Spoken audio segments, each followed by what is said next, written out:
So, big hands please, lots of energy.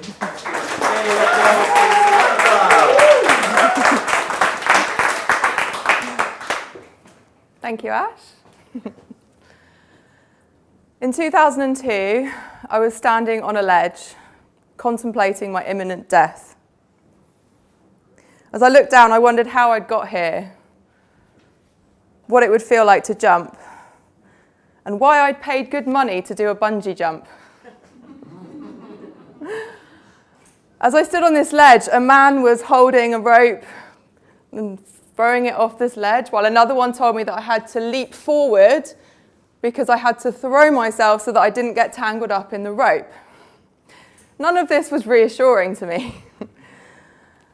At the time, my heart was pounding, my head was racing, my whole body was shaking, and I was sweating. I was facing my fear. Somehow I managed to throw myself, Superman, off the ledge. And for 8.5 seconds, I knew that I had actually just killed myself. I couldn't feel the rope. My head just said, "You've died." And I was like, okay, well, that's done now. So you can imagine my gratitude and my joy when I bounced back up to the top of the ledge and came here to tell the tale.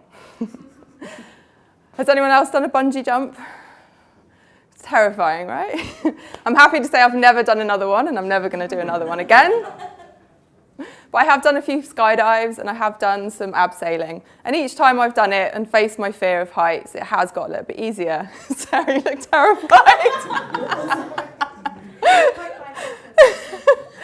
So you might have encountered this, when you start public speaking, you have the fear, and as you start to do it more and more, you get more comfortable with it, or at least that's what they tell you. So facing your fear does work in some cases, but in some cases it is bad advice. So I'm going to tell you about 3 instances when facing your fear is probably not the good advice. So the first is when you don't know that there's a fear. So who here has ever procrastinated? Okay. And what do you do when you procrastinate? You're avoiding something, but you start to really beat yourself up that you're procrastinating, right? Yeah? So you're over here, you want to get to this thing, but you decide to go and clean the skirting boards or something. It's much more important, yeah? What's actually going on there is you're feeling a fear, and your mind is stopping you from getting to that thing that you think is you perceive as fearful. So rather than berating yourself for what you're doing, just step back and think, what is it that I'm stopping myself from doing?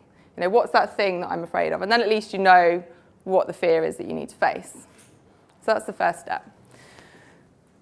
The next one is, what if your fear, you know what your fear is, but your fear is, thank you, your fear is, can't think of the word now that I had. It's not tangible, it's intangible. So maybe it's a fear of failure. Okay, so a fear of failure, it's not like a spider, you can just pick it up and throw it out the window.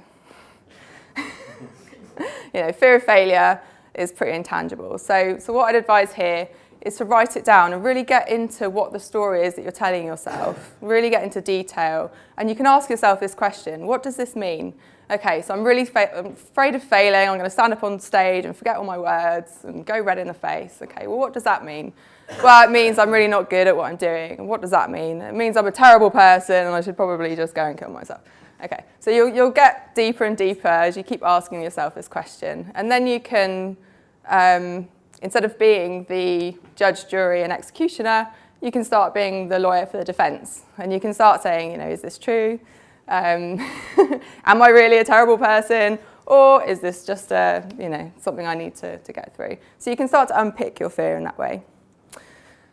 And the third one, so what if you know your fear and it's very tangible, and no matter what you do, every time you face the fear, you keep feeling the same thing.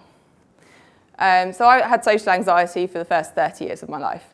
Anytime I was in a social situation, I would feel exactly like I did on that platform.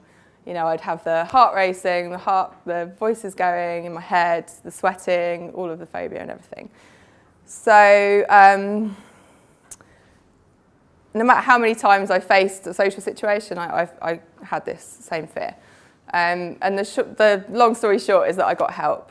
I spent a long time learning about what was going on, but essentially getting help it makes things a lot quicker. So I'd just say that if there are fears that are holding you back, I always have a fear that I'm going to go over, so I'm just going to face that today. I'm going to go over. So if you have fears, don't be afraid of them. Don't be ashamed of them. We all have fear. It's part of our survival. So face it, and if that doesn't work, get some help. Thank you.